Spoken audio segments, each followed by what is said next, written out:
పదండి ముందుకు పదండి తోసుకు పోదాం పోదాం పైకి కదం తొక్కుతూ పదం పాడుతూ హృదయాంతరాళం గర్జిస్తూ నెత్తురు మండే శక్తులు నిండే సైనికులారా రారండి అన్న శ్రీశ్రీ మాటలే నిదర్శనంగా ఎంతో మంది యువకులు బీజేపీలో చేరుతున్నారు.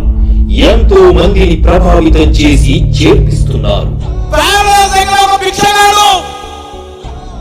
మీ అందరు ప్యానే చూస్తూ ఉంటారు. రోజు పోతాడు భిక్షగాడు, ఒక బోర్డు వేసుకున్నాడు, అయ్యా నాకు ధర్మం చేయండి,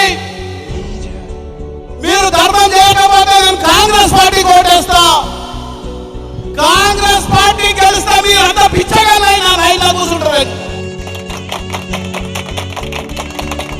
ఎంత సిగ్గు తప్పిపోయిన ఈ ప్రభుత్వాలలో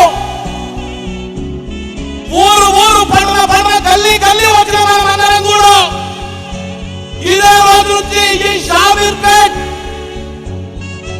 ఇక్కడ నుంచి సంకల్పం తీసుకొని ఈ రాజకీయ కాంగ్రెస్ పార్టీ తెలుగుదేశం పార్టీ భూస్థాపితం చేయకపోతే మనము భూస్థాపితమయ్యే ప్రమాదం ఉంది. తరిగిపోతున్న ఆదాయానికి, పెరిగిపోతున్న ఖరాలకి, చెరిగిపోతున్న నమ్మకాలకి, నలిగిపోతున్న ఆడబిడ్డలకి భరోసానే లక్ష్యంగా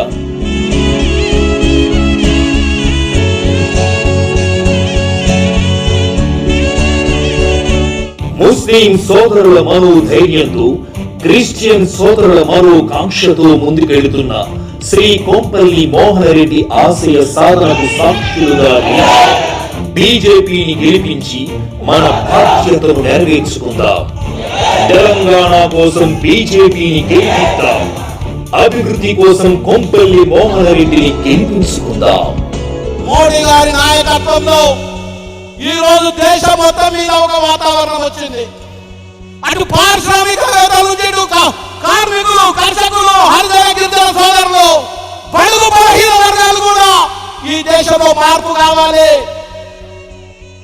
ఈ దేశంలో మార్పు కావాలి. ఒక భిక్షగాడు సైతం దేశం కొరకు పాటుపడతా ఉన్నాడు.